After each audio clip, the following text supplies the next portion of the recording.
तीन प्रकार। इतिहास पहले कहते किसे कहें? हिस्ट्री, इतिहास। इतिहास किसे कहते हैं? बीते हुए बातें को इतिहास कहते हैं। बीती हुई बातों को इतिहास कहते हैं। हम सुबह चावल दाल खाए हैं, इतिहास हो गया। वो तो बीती हुई बात है ना। दोपहर में रोटी खाए हैं, इतिहास हो गया। बीती हुई वैसी बातें जिसका प्रभाव हमारे समाज या हमारे ऊपर पड़े उसे क्या कहते हैं? इतिहास कहते हैं। अब इतिहास को अध्ययन करने के लिए बहुत सारे पार्टों में बांटा गया है। देखिए, सबसे पहला जो पार्ट होता है उसको बोलते हैं प्राक ऐतिहासिक काल। प्राक ऐतिहासिक काल। प्राक ऐतिहासिक काल को अंग्रेजी में क्या कहते हैं? Pre historical time. ठीक, यानी प्री हिस्टोरिकल टाइम का मतलब होता है कि प्राक ऐतिहासिक काल। उसके बाद प्राक ऐतिहासिक काल के बाद जो आता है उसको बोलते हैं आध्य ऐतिहासिक काल। क्या बोलते हैं इसको? आध्य। अब हम लोग कंपटीशन में चल गए, एक बार प्राक ऐतिहासिक लिख दिए, बार बार ऐतिहासिक लिखना थोड़ी जरूरी है। ऐसा ही समझिए कि ये प्राक ऐतिहासिक काल, उसके बाद आध्य लिख दिए तो आध्य ऐतिहासिक काल। इसको अंग्रेजी में क्या बोलते हैं? प्रोटो हिस्टोरिकल टाइम, यानी इसको क्या कहेंगे? आध्य ऐतिहासिक काल। उसके बाद जो काल आता है उसको क्या बोलते हैं? सर जी, इसके बाद आधुनिक ऐतिहासिक काल। इसी को हम लोग क्या बोलते हैं? आधुनिक काल। आधुनिक हिस्टोरिकल टाइम। आप देखिए, हिस्टोरिकल, यहाँ ध्यान दीजिए, हल्ला नहीं इधर। सबसे पहले हमको क्या पढ़ना है? प्राग ऐतिहासिक काल। उसके बाद पढ़ना है आध्य ऐतिहासिक काल। उसके बाद पढ़ना है ऐतिहासिक काल। उसके बाद ऐतिहासिक काल में भी इतिहास हमको जब पढ़ना है तो ऐतिहासिक काल को तीन भागों में बांटा गया है, जिसको पहला बोलते हैं प्राचीन भारत। क्या बोलते हैं? प्राचीन भारत, भारतीय इतिहास पढ़ेंगे तो। दूसरा क्या बोलते हैं? मध्यकालीन भारत। मध्यकालीन भारत। हिंदी लिखने में गलती हो जाए तो आपने समझ लीजिएगा उससे। चलिए, उसके बाद प्राचीन भारत के बाद मध्यकालीन भारत, और उसके बाद जो आता है उसको मॉडर्न हिस्ट्री, जिसको बोलते हैं आधुनिक भारत। हाँ, आधुनिक भारत। यानी कि सबसे पहले देखिए हमको पढ़ना कहाँ है?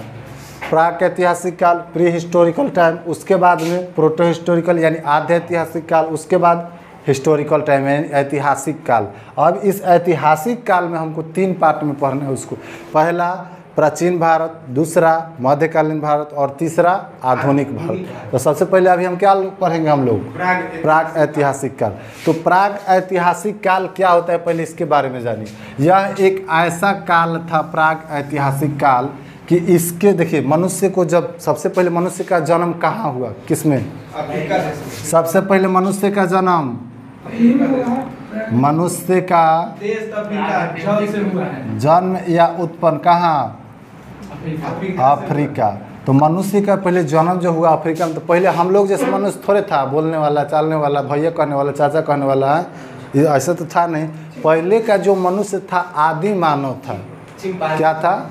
आदि मानव जो था। तो वो आदि मानव जो था पहले सीधा उसको चलने भी नहीं आ रहा था, ऐसे टेढ़ा हो कोनो चल रहा था। क्या?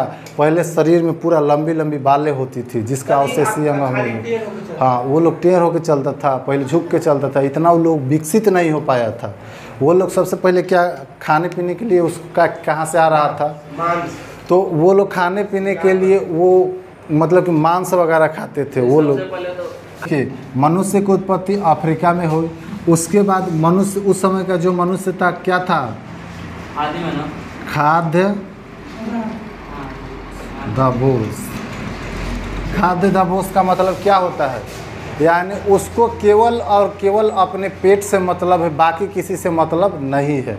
यानी को वो खाद्य दबोस हुआ करते। जैसे अभी एग्जाम्पल में खाद्य दबोस का जानवर को देख रहे हैं ना, जानवर को केवल और केवल उसके पेट से मतलब होता है। उसको भरने से खिला दीजिए, उसके बाद उसको कोई मतलब नहीं कि हमारा भैया कहाँ है, चाचा कहाँ है, दादा कहाँ है। जानवर को इससे मतलब है नहीं, उसको मतलब है सिर्फ और सिर्फ पेट से, यानी खाद्य दाबोस। तो उस समय के मानव जो था क्या था? खाद्य दाबोस था, सिर्फ पेट से उसको मतलब था। और खाने के लिए क्या करता था? तो बड़े बड़े पत्थर को लेता था और जानवर के एक गोरा ऊपर रहेगा, बड़ा बड़ा पत्थर लेकर के पहाड़ पर चढ़ जाएगा।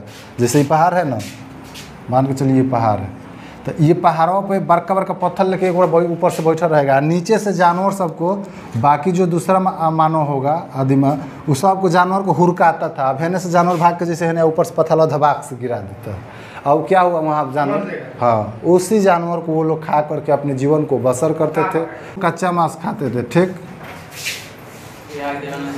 पहले कच्चा मांस खाते थे। उसके बाद खाद्य दबोच इसलिए उनको बोला जाता था कि केवल और केवल उनको पेट से मतलब था, बाकी किसी से मतलब उसके बाद नहीं था।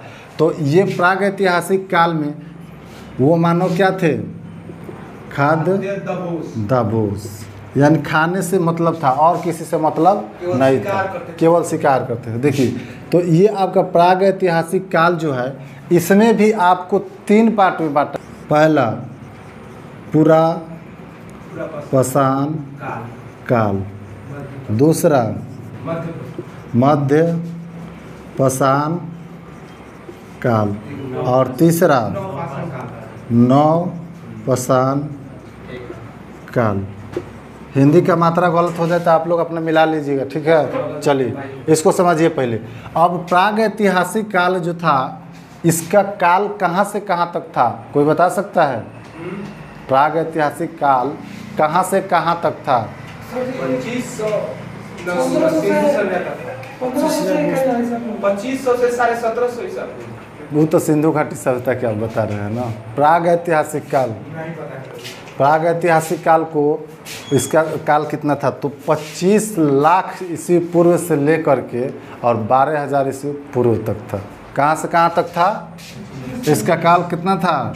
25 लाख। ये लगा देते हैं या लिख देते हैं कि 25 लाख। 25 लाख से कहाँ तक?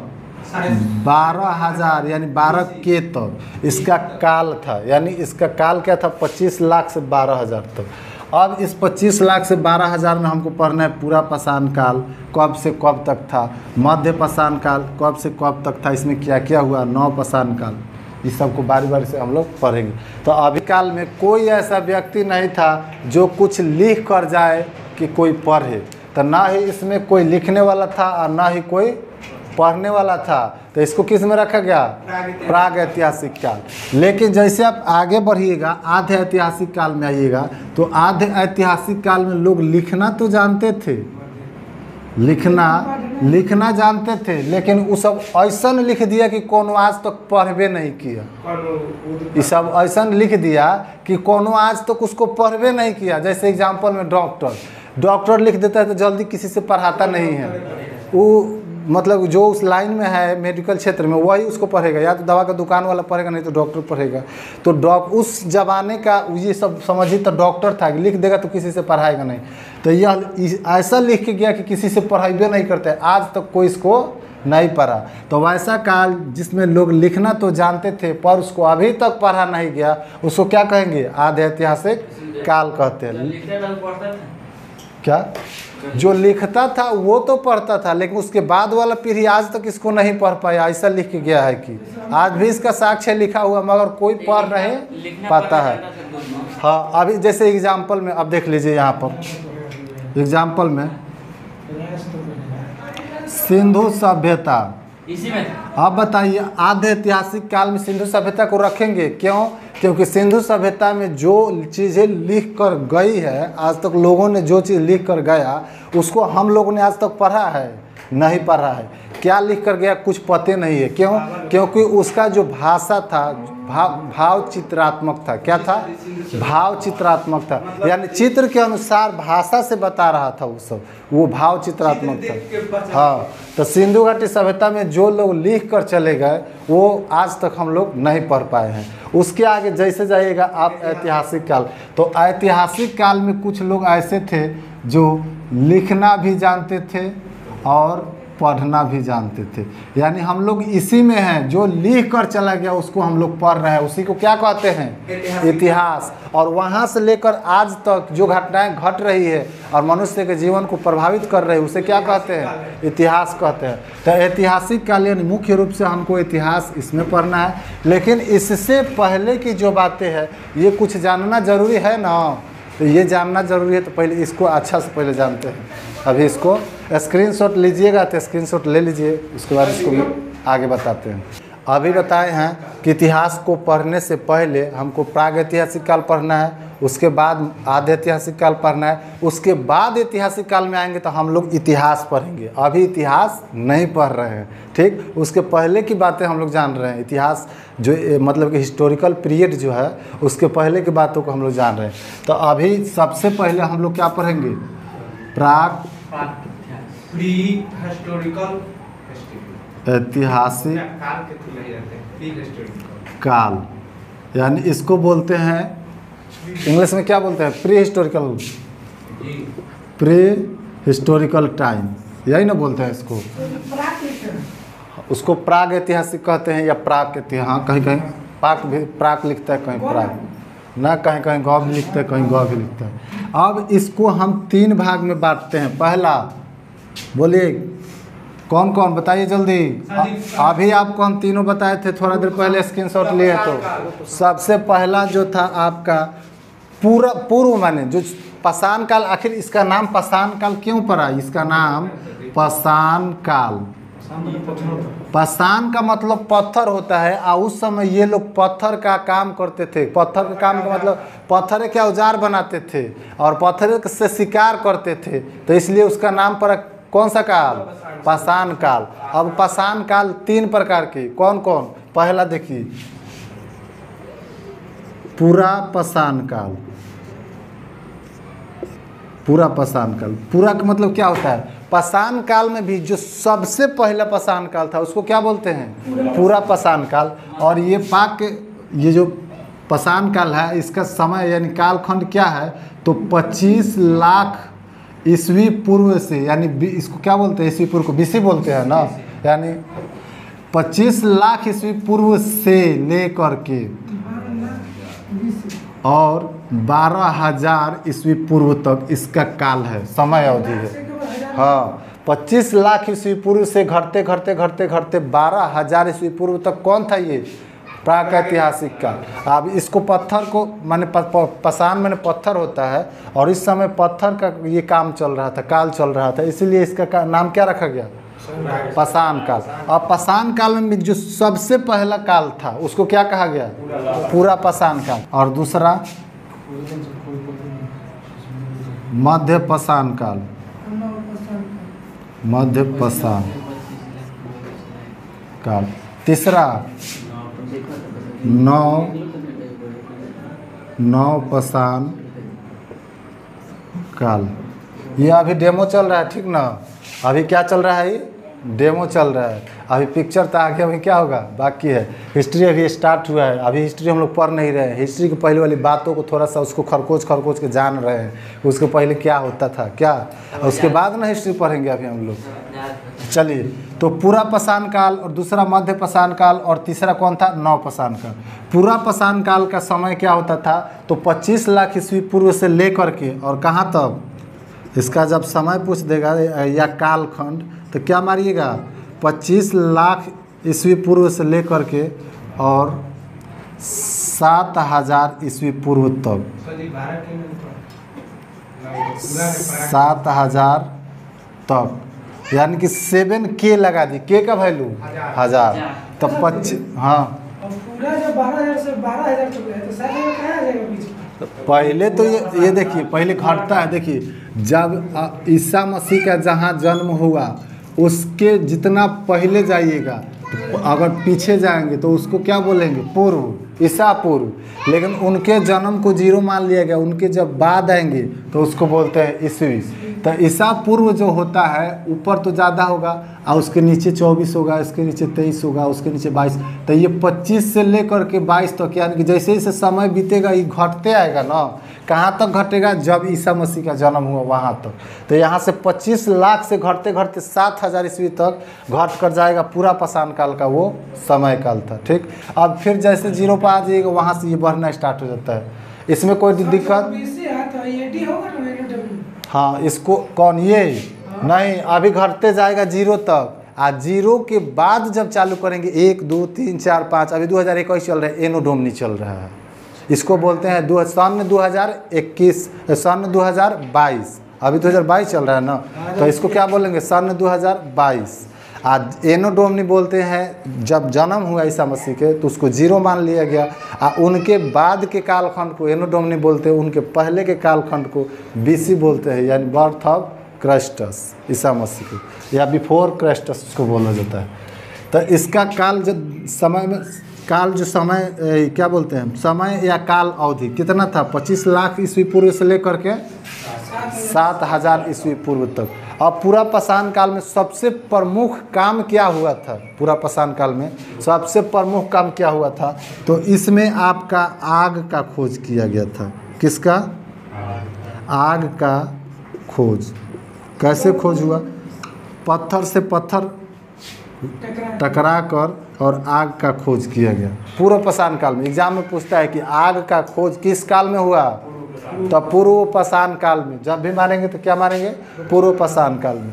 सबसे पहले किसका खोज हुआ था? सबसे पहले किसका खोज हुआ था? आदि मानव ने सबसे पहले किसका खोज किया था? ये भी बार बार पूछता है। तो पहले आग का खोज किया था, लेकिन देखिए आग का खोज तो पूरा पाषाण काल में कर ही दिया। अब मध्य पाषाण काल में उन्होंने क्या क्या किया पहले इसके बारे में जानिए। ये मध्य पाषाण काल में जैसे आइएगा तो मध्य पाषाण काल में देखिए पहले मनुष्य क्या था, एक स्थान पर, यहाँ पर जैसे कि 20 गो मानव है ना, तो यहाँ पर रात भर रहेगा, अपना 1 2 जानवर मिलेगा पकड़ के अपना मार के खाएगा अपना, और उसको खाद्य ढबोस का मतलब पेट से मतलब है। फिर कल होगा जैसे मतलब सुबह होगा, फिर कहीं 10 20 गो रहा है अपना चल दिया, फिर दूसरे स्थान पर जाकर रहेगा, वहाँ पर जानवर को मारेगा, वहाँ पर खाएगा, फिर वहाँ से चल दिया। पहले क्या था, मतलब कि घुमांतु था। क्या था? घुमांतु, एक स्थान पर वो आश्रित नहीं था। लेकिन धीरे धीरे धीरे धीरे क्या हुआ कि इन लोगों के अंदर धीरे धीरे विकास होना शुरू किया, और सबसे पहले पशु क्या बोलते हैं, कृषि का कार्य स्टार्ट किए। क्या किए? कृषि कार्य शुरू किए। सबसे पहले अगर पूछेगा कि कृषि कार्य कब शुरू किया गया, तो मध्य पाषाण काल में। और मध्य पाषाण काल का इसका समय क्या था? कालखंड 7000 ईस्वी में। जब कृषि का जब पूछेगा कि कब स्टार्ट किया गया, तो 7000 ईस्वी पूर्व में कृषि का स्टार्ट किया गया। लेकिन इसका काल पूछेगा तो 7000 ईस्वी से लेकर के और 5000 ईस्वी तक मारेंगे। 7000 ईस्वी से लेकर के 5000 ईस्वी तक। अब जैसे 9 में जाएंगे तो यहाँ पर 5000 ईस्वी से लेकर के और 3000 ईस्वी तक 9 पाषाण का। यहाँ तक कोई डाउट? और उसके आगे जैसे बढ़ेंगे हम लोग चले जाएंगे आद्य ऐतिहासिक में। हाँ, 5000 ईस्वी पूर्व से लेकर के 3000 ईस्वी। 3 के का मतलब 1000 और 5 का मतलब 5, तो 5000 ईस्वी पूर्व से ये सब किस में चल रहा है? ईस्वी पूर्व में अभी घट रहा है। तो ये आपका था प्राक ऐतिहासिक काल, यानी 3000 ईस्वी पूर्व तक घट के जाएगा ये। तो उससे पहले कृषि कार्य की शुरुआत कब किया गया? मध्य पाषाण काल में। कब? 7000 ईस्वी पूर्व में।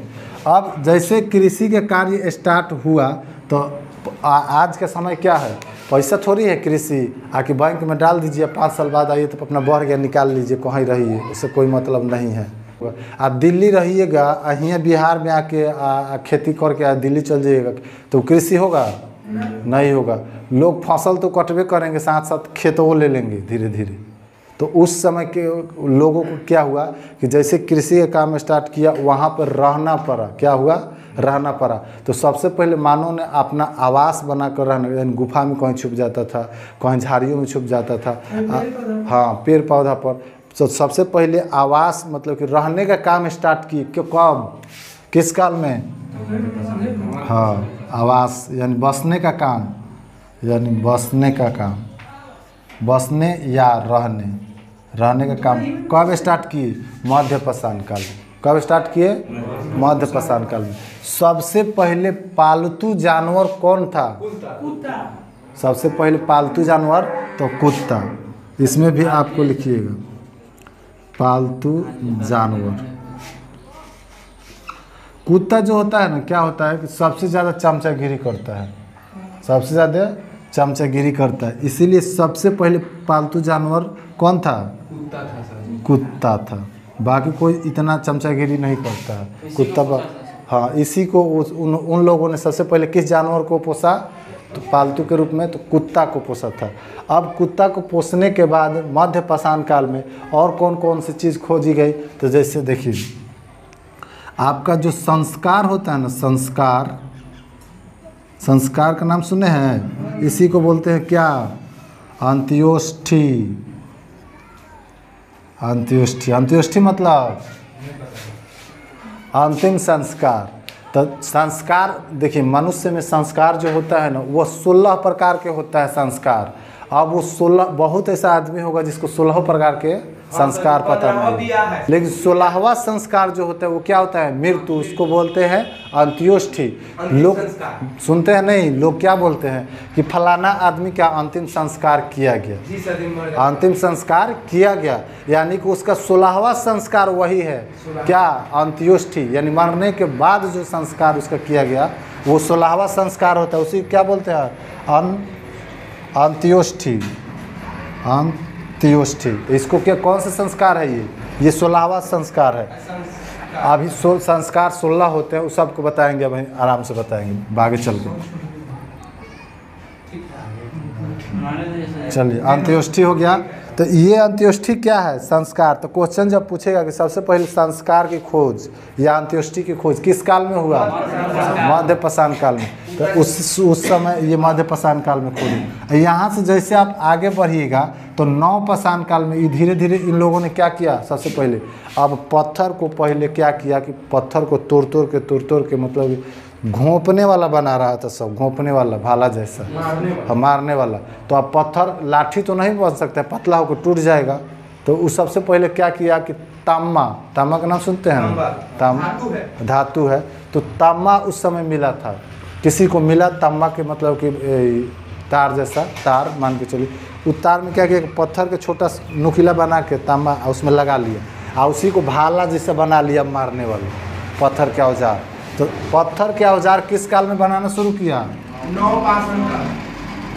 पत्थर का औजार नवपाषाण काल में। लेकिन जितना छोटा छोटा औजार हुआ करता था वो सबसे पहले कहाँ बनाया था? मध्य पाषाण काल। हाँ, छोटा औजार। कुल्हाड़ियाँ भी बनाया था।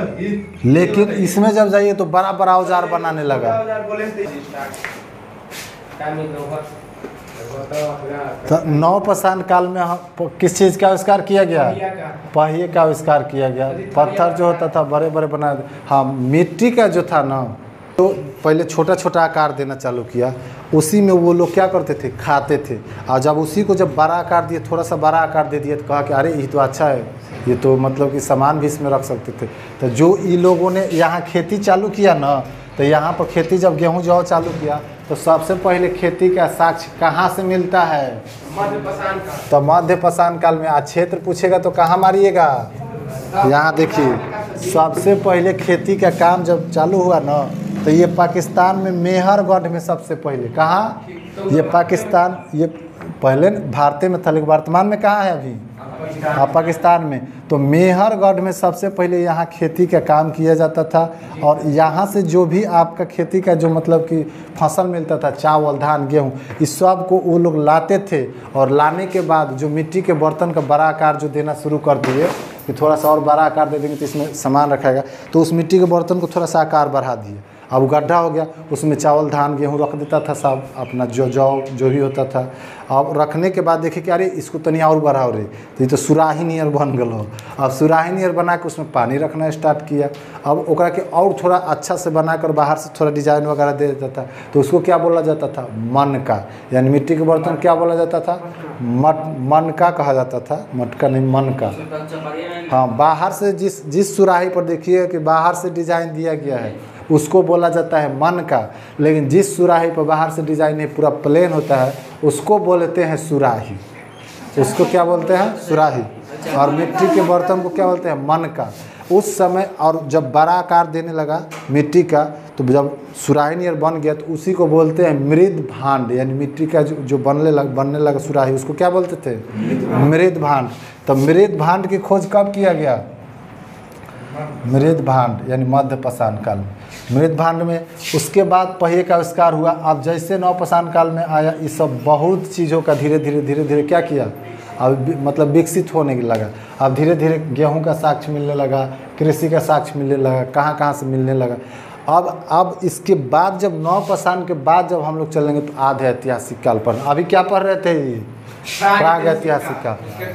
तो इसमें 3 प्रकार, पूरा पाषाण काल, मध्य पाषाण, नवपाषाण काल। इसका स्क्रीनशॉट लीजिएगा तो इसको ले लीजिए, उसके बाद आगे बता रहे हैं। ऊपर से रुकिए गौतम अरे उस वक्त पहिया पर चापा पर नहीं ना बना रहा था सर। ऐतिहासिक यानी इसको बोलते हैं हिस्टोरिकल टाइम।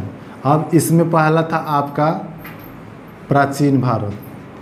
प्राचीन भारत यानी भारत का मतलब भारत के इतिहास पढ़ेंगे तब प्राचीन भारत, अगर विश्व को पढ़ेंगे तो उसका नाम बदल जाएगा। तो हम लोग यहाँ से होते हुए पहले भारत के इतिहास पढ़ेंगे, उसके बाद विश्व के इतिहास आगे चल के, ठीक। तो विश्व के इतिहास से उतना क्वेश्चन पूछता भी नहीं है, विश्व के इतिहास हम लोग पढ़ना भी नहीं है। हाँ, ये जो है प्राचीन भारत जो है, प्राचीन भारत को पढ़ने के बाद आपको आएगा मध्य कालीन भारत। उसके बाद बोलिए आधुनिक भारत यानी मॉडर्न हिस्ट्री। ये कौन है? प्राचीन भारत। हाँ, प्राचीन, मध्य और आधुनिक। तो अभी हम लोग क्या पढ़ रहे थे? प्राक ऐतिहासिक काल, यानी ऐसा काल जिसमें लोग न लिखना जानते थे न पढ़ना जानते थे। उसके बाद एक ऐसा काल जिसमें लिखना तो जानते थे, लिखना तो जानते थे, लेकिन ऐसा कोई विद्वान जन्मे नहीं लिया कि उन लोगों का लिखा हुआ पढ़ दे। उस समय का ये सब डॉक्टर था, लिखा हुआ उसका नहीं पढ़ा जाता था। जैसे आज का डॉक्टर लिख देगा तो नहीं पढ़ा जाता है, उस समय का इसको डॉक्टर मान सकते हैं कि उस समय का डॉक्टर था, इसका लिखा हुआ आज भी नहीं पढ़ा गया। इसी में रखा गया था किसको? सिंधु सभ्यता को। 2500 ईसा पूर्व से 1750 इसी में सभ्यता, इसका सिंधु प्रकार नहीं था सभ्यता सर, क्या? इसका प्रकार करना। अभी आगे चलेंगे तो सिंधु सभ्यता पढ़ेंगे। अभी तो हम लोग प्राक इतिहास है, अब आधे ऐतिहासिक काल में आएंगे तो सिंधु सभ्यता पढ़ना है। उसके बाद आपको यह ऐतिहासिक में चलना है। तो इतना पहले जानने के बाद सबसे पहले हम क्या पढ़ेंगे?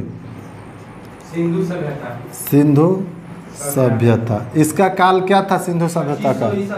2500 BC यानी ईसी पूर्व से लेकर के 1750 BC तक इसका काल था। अब सिंधु घाटी सभ्यता एक चैप्टर है जो बहुत बड़ा है। सिंधु घाटी चैप्टर क्या है? सभ्यता एक चैप्टर है जो बहुत बड़ा है। तो इसके बारे में अब आगे नेक्स्ट वीडियो में यह, सबसे पहले आपको ये जानना है कि जब इतिहास हम पढ़ने जा रहे हैं तो प्राचीन भारत में सबसे पहले हम क्या क्या पढ़ेंगे। तो इससे पहले ये तो हिस्टोरिकल टाइम हो गया आपका, क्या हो गया ये? Historical time. इतिहास तो पढ़ेंगे ही, लेकिन इतिहास के जड़ में क्या है उसको थोड़ा सा खोज के इसको जानिएगा तब ना इसके जड़ में क्या है। तो एक ऐसा भी समय था जब लोग लिखना पढ़ना कुछ नहीं जानते, ठीक। एक ऐसा भी समय है जब लिखना तो जानते थे लेकिन पढ़ना नहीं जानते थे। तो मुख्य रूप से इसको 3 भागों में बांटा गया। और एक ऐसा समय आ गया जब आदमी लिखना भी जानता है पढ़ भी लेता है, और इसको पढ़ भी लेता है, पढ़ भी लेता है जैसे यानी दोनों, लिखना भी जानता है पढ़ना भी जानता है। तो इसी को बोलते हैं इतिहास। और इसमें आपका जिसमें लिखना जानता था पढ़ना नहीं जानता था आधे ऐतिहासिक काल, और ये जिसमें लिखना पढ़ना कुछ हो नहीं जानता था उसको क्या बोला जाता है?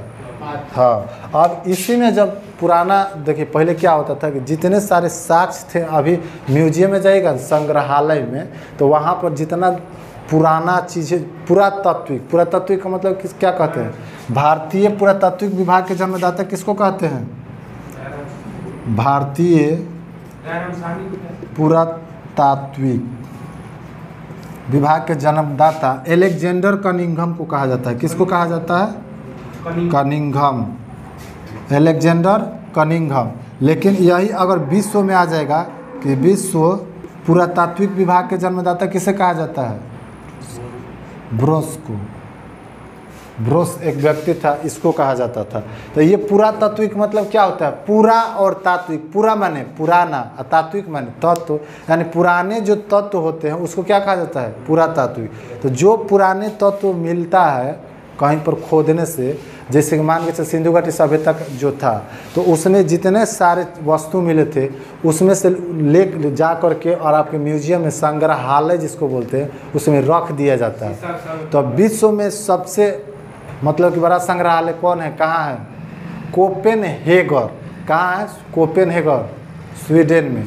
तो वहाँ पर ले जाकर आपका पुरातात्विक विभाग ने वहाँ पर पुरातत्व यानी पुराना तत्व को, वस्तुओं को वहाँ रखा गया है। भारत में खोजा तो है। अब हाँ, वहाँ से जैसे भारत में आप सिंधु सभ्यता में से 20 गो ईंटा मिला ना, तो जब खोजेगा तो 20 गो चाहिए, 10 गो ईंटा मिला तो एगो उसमें से लेकर चला जाएगा, बाकी आपको छोड़ देगा। अब आपने से दिमाग में लगाइए कि जब विश्व में ले जाकर रख मतलब कि रखा जा रहा है, तो भारत में भी तो अपना संग्रहालय होगा ना। कहाँ है भारत का पुरातात्विक संग्रहालय? म्यूजियम कहाँ है? भोपाल में है, जिसका नाम क्या है? इंदिरा गांधी पुरातात्विक संग्रहालय। क्या नाम है उसका? इंदिरा गांधी पुरातात्विक संग्रहालय। कहाँ है? भोपाल में। तो भोपाल में भी उसको रखा गया है। अब पुरातात्विक विभाग में जैसे ये भारत है, तो पुरातात्विक विभाग से बहुत सारे चीज़ मिला हुआ है। पुरातात्विक विभाग से बहुत सारा चीज़ क्या हुआ है? मिला हुआ है। जैसे सबसे पहले आपको मिला था दक्षिण भारत में, ये इधर से मिला था। जब बीच में आएंगे मध्य भारत में, तो मध्य प्रदेश में मिला था। भीमबेटका गुफा कहाँ है? भीमबेटका एमपी में। हाँ, मध्य प्रदेश में। आखिर भीमबेटका का इस बार बार पूछता है एग्जाम में, क्यों? क्योंकि यही एक है जो पुरातात्विक विभाग में सबसे पहले यहाँ से अवशेष मिला था। उसके बाद बिहार में जब आएंगे तो बिहार में छपरा जिले में चिरांद में अच्छा वो यूपी है, सॉरी। बिहार में आएंगे तो छपरा जिला में, आपका सारण जिला में बगल में, डोरीगंज के बगल में जो चिरांद है, वहाँ भी आपके पुरातात्विक विभाग के कुछ अवशेष मिले हैं। और वो कब मिलता है? खुदाई करने पर मिलता है। जब उसको आप खोदिएगा तो मिलता है। तो इसके बारे में अभी आगे पढ़ाएंगे। अभी इसमें आपको बहुत सारा डाउट होगा, इतना डाउट होगा। क्यों? क्योंकि अभी तो हमने सिर्फ स्टार्ट किया है, और जो कुछ भी है अभी अगले नेक्स्ट वीडियो में देंगे। तो अभी जितना इसमें बहुत सारा आपका डाउट हो, कुछ जम्मू कश्मीर से आपका खुदाई में मिला था। सिंधु घाटी सभ्यता जब खुदाई हुआ था तो यहाँ कुछ मिला था। तो आपको ऐसा ही थोड़ी मिल जाता है। उसको खुदाई करने पर भी, जैसे जैसे आपका समाज विकसित होते जा रहा है, उसको खुदाई किया जाता है किसी कारणवश, तो वहाँ से कुछ मिलता है। कहीं से मस्तिष्क मिलता है, कहीं हड्डी मिलता है, तो कहीं खोपड़ी मिलता है। अब सिंधु घाटी सभ्यता में जब खुदाई में हुआ तो चानहुदरों से काजल मिलता है, लिपस्टिक मिलता है, चूड़ियाँ मिलता है। आज के लोग समझते हैं कि आज हम लोग इतना विकसित हो गए हैं, काजल लगा रहे हैं, लिपस्टिक लगा रहे हैं, चूड़ियाँ पहन रहे हैं। अरे तुम लोग को पता नहीं है कि काजल, चूड़ियाँ, लिपस्टिक हमारे सिंधु घाटी सभ्यता में भी था, पहले भी था कि नहीं था? तो पहले के लोग विद्वान थे कि आज के लोग विद्वान थे?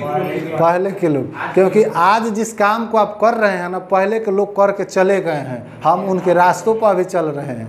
क्या कोई डाउट? तो ये सिंधु घाटी सभ्यता से भी कुछ आपका अवशेष मिला है, उसको भी भारत के म्यूजियम में रखा गया है। तो जितने सारे पुराने पुरातत्व विभाग से मिलते हैं वस्तु, उसको ले जाकर कहाँ रखा जाता है? संग्रहालय में। और वो किस मिनिस्ट्री के अंदर आता है? किस मंत्रालय के अंदर? किस मंत्रालय के अंदर आता है? केंद्रीय मंत्रालय। तो सब तो केंद्रीय मंत्रालय है। उसका मंत्रालय का नाम क्या है? सांस्कृतिक मंत्रालय। क्या नाम है? संस्कृत मंत्रालय नहीं, सांस्कृतिक मंत्रालय। ठीक, जितनी सारी हमारी सांस्कृतिक धरोहर वस्तुएं वो सब ले जाकर उसमें रखा गया। अब सिंधु घाटी सभ्यता में जो चीज़ मिलेगा खुदाई में, वो अब अपने से थोड़ा कहेगा सिंधु घाटी सभ्यता में कि भैया हम सिंधु घाटी सभ्यता का ना लोटा है, हमको उठा के ले चलिए संग्रहालय में, ऐसे थोड़े कहेगा। आप उसको खोदिएगा तो उसमें मिलेगा, तो आप अपने से ले जाकर उसमें रखिएगा। तो भारतीय पुरातात्विक विभाग के संस्थापक किसे माना जाता है? Alexander Cunningham. विश्व में ब्रॉन्ज। अब भारत में आपका संग्रहालय कहाँ है? भोपाल। भोपाल। इनका नाम क्या है? इंदिरा गांधी पुरातात्विक संग्रहालय। और विश्व में आपका पुरातात्विक संग्रहालय कहाँ है? स्वीडन में। उसका नाम क्या है? कोपेनहेगर। ठीक। तो जितना सारा पुरातात्विक विभाग होता है वो सब मतलब कि अपने अपने धरोहर चीज़ों को बचा कर रखता है। वहीं पर लोग जाते घूमने, चला जाए म्यूजियम में देखने, फलाना चीज़ पुराना ज़माना में क्या मिला था, तो वहाँ जाइएगा तो पुराना मिट्टी के बर्तन बोलते हैं। फर्स्ट क्लास है तो फाउंडेशन है, अभी फाउंडेशन अभी हम लोग बना रहे हैं। ठीक, जैसे फाउंडेशन बन जाएगा तब ना उसमें पिलर डालेंगे, पिलर खड़ा कर देंगे। जब पिलर खड़ा हो जाएगा तब उसमें दीवार चिनवाएंगे, तब ना दीवार बनेगा, तब अच्छा से रूम बनाएंगे, धीरे धीरे सब बनेगा। तो अंत में जाकर उसका छत ढालेंगे। पहले हम लोग इसका गड्ढा खोने हैं और गड्ढा खोन कर उसका फाउंडेशन बना रहे हैं। वो गड्ढा में हम लोग को बहुत सारा पुरातत्विक विभाग का सामान मिलेगा, उसको निकालेंगे हम लोग। कहाँ ले चलेंगे? संग्रहालय में रखेंगे, भोपाल में रखेंगे। कहाँ रखेंगे? भोपाल में रखेंगे। तो चलिए आज इतना ही।